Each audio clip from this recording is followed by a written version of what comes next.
Whilst many initiatives are being taken to help improve the city of Johannesburg, the Pick It Up community employees have taken it upon themselves to commune in an illegal strike and filthying the streets of Johannesburg. We've had an illegal strike, which has been precipitated by SAMU and its shop stewards. So in essence, the city hasn't been cleaned. But in addition to that, we've had lots of the inner city, particularly Braamfontein, trashed. So what we've done today is we've mobilized the mayor, the mayoral committee, many senior leaders in the city, residents, our staff to come out and to clean up the city, to make sure that we reclaim our space as citizens.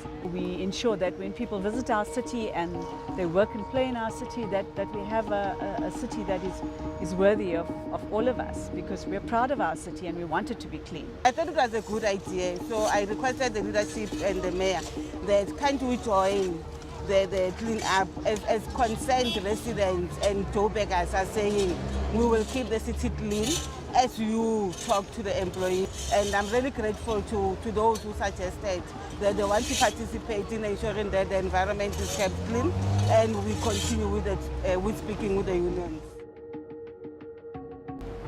I feel like there's always a solution, a certain solution, rather than strike. As much as we tend to use strike, just like looking at the fees must fall. However, I think that there's always a way rather than strike, because looking at this littering and all that stuff, at the end of the day, it's our parents that will have to pick up those things. It still affects the people that are striking at the end of the day, so it's all their effort in a way, and it's not good for our health. It was sad for me when I left going to campus all the way, like it was all dirty.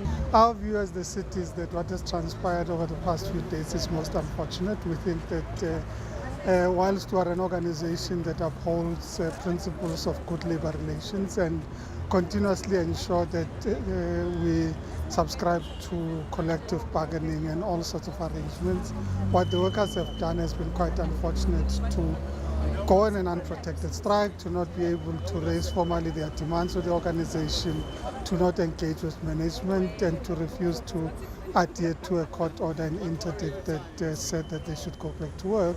But at the moment, we're focusing on ensuring that we can get the situation back to as normal as possible, so that we can manage the situation and call on the workers to get back onto the negotiating table and to discuss with management.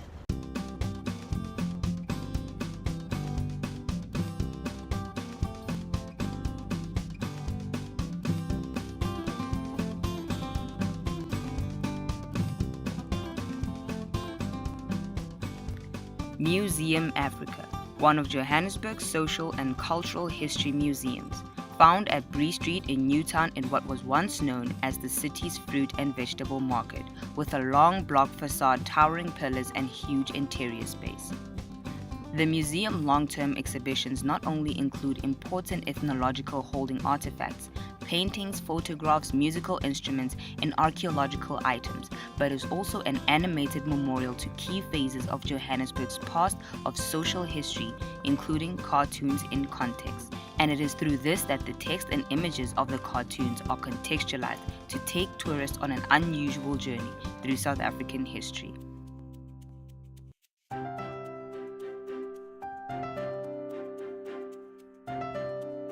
Year 2015 saw thousands of people, including mayors from over 50 African countries, alongside thousands of local and regional elected officials, gather together at the Sandton Convention Center in the city of Johannesburg in support of the 7th edition of the Africities Summit and Exhibition of the local government's Pan-African Days. The main objective of the summit and exhibition is aimed at the theme of shaping the future of Africa with the people and the contribution of African local authorities to the Agenda 2063 of Africa. The 2015 Africities Summit also comes at a time when the international community is discussing global agendas that will shape the cooperation agenda of the world for the coming 20 years. This will apply in critical areas such as the Sustainable Development Goals, climate change, the new urban agenda, or financing for development. South Africa is no exception to the rapid urbanization taking place on the continent and around the world, in particular in our developing countries. Approximately 2/3 of our country's population now lives in urban areas. While urbanization creates conditions for economic activity and allows better access to basic public services, untrammeled urbanization may also lead to a host of social tensions. It may be fair to say that urbanization brings with it both opportunity and difficulty when it comes to sustainable development. Important to point out is that city life does not necessarily equate to access to services. Across the globe, the poor struggle to access sanitation, water, electricity, and the transformative power of ICT. Africities will therefore allow media to be sensitized to the key challenges of urbanization, inequality, unemployment, inadequate infrastructure, including public transport and water.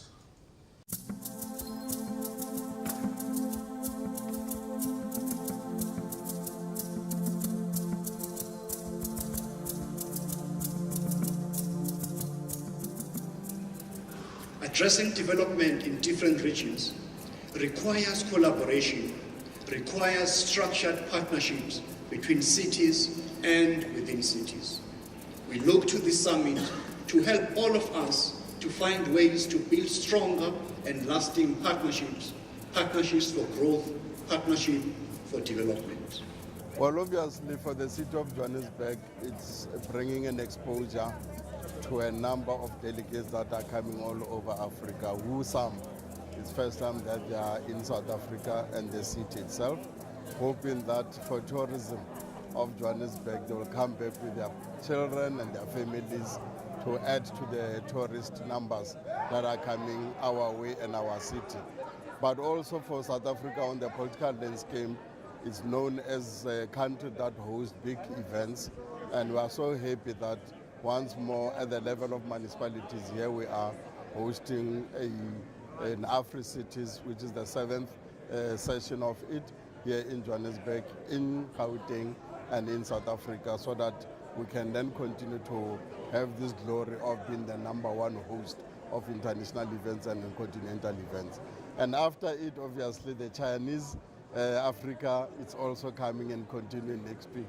So indeed, it puts South Africa on a global map as a safe country where international events can take place, and we're happy that the city of Johannesburg was able to win the bid. Being part of Africa City, it will also build the profile of elected women in Africa by participation, taking women issues forward, issues of poverty. Because when you talk about poverty, you're talking to women.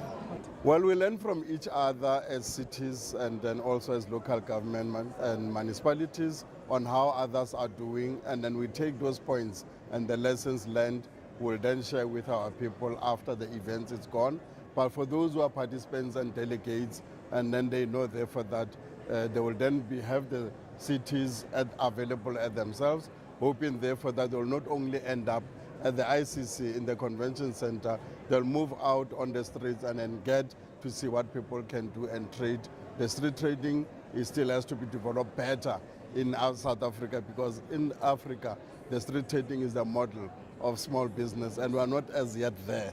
And that is why we found out even on our streets, it's foreign nationals that are in South Africa who are doing well, and our South Africans are just watching and then becoming the consumers. So we ought to bring a model of lessons learned, and then so that as a country, we can also begin to be on the same level as the continent itself, particularly on small businesses, trading on available spaces that are there in our cities.